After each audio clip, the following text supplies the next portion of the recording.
In Cherry Falls, which is a town in Virginia, things are going along, you know, normally people drudging or joying or skipping about their lives, and their lives are disrupted. A little earthquake happens, and a serial killer is on the loose killing some virgins. And people have to learn to deal with that and discover how that's happening. There's so many levels to this. I don't think you could even say, I don't think you could call it a horror movie, because I think it's just it's a movie, it's a story. And it has so many layers of different emotions and wagginess. It's by far the funniest one that I read. It's so different from any of the other movies, in my opinion, of its genre that have floated in front of my face in the past couple of years. And I thought, oh, this is cool. This one I actually want to be a part of.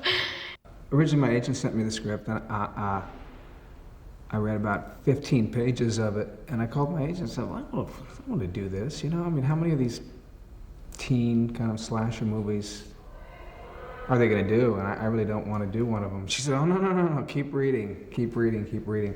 So as I read it, I got a kick out of it, and I could see where we could have a little bit of fun with the genre. And I enjoyed it. I thought that in the filming process that we could push the satire a little further than what was in the script, but I thought it had a lot of potential to be kind of fun and different, and a satire of the genre of movies that we've seen so much of the last couple of years. It was a horror movie that definitely did not take itself too seriously. And when I met Jeffrey Wright, our fearless leader, he knows that the genre's been done and you're really not going to do too many more original things as far as horror movies. So there's a bit of tongue-in-cheek from page one on, which made it much more edible as a piece of literature. I play a cop, and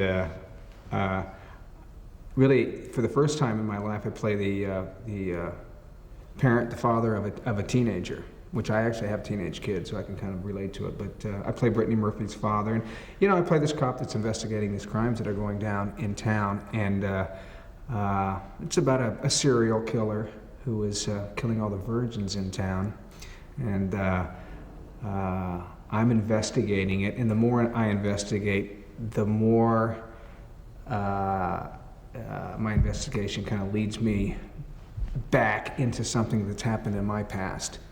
I like Leonard Marston because he was just a good guy, and I play so many jerks that it was a nice change to be able to play. Well, he's like the cool teacher, so it was refreshing, and it's nice to sit in a classroom, different environment, different settings. So different things draw you to different characters, but to play like a cool teacher that everybody likes was kind of fun. I hope they enjoy it. I hope people are affected in some way. I hope that people can find the comedy in it.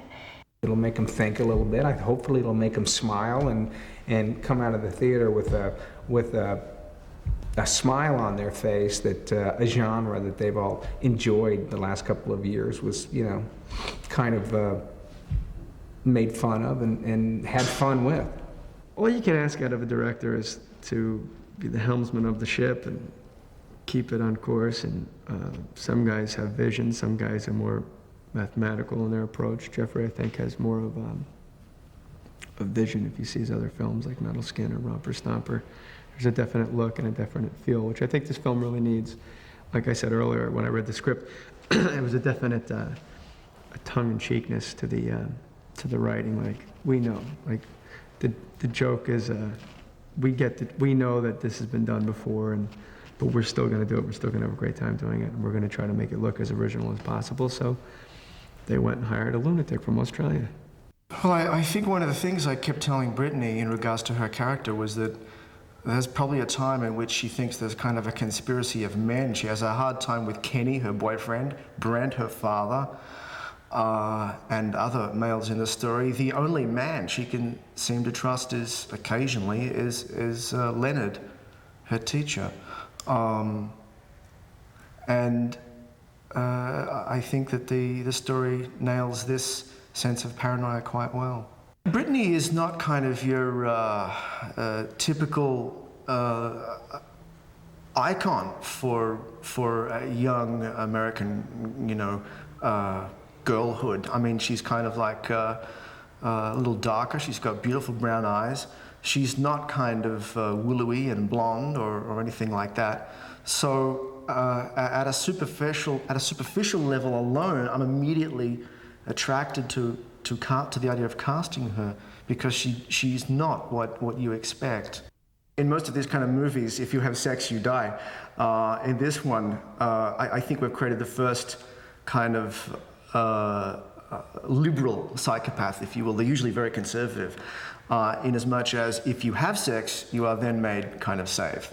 So love conquers all.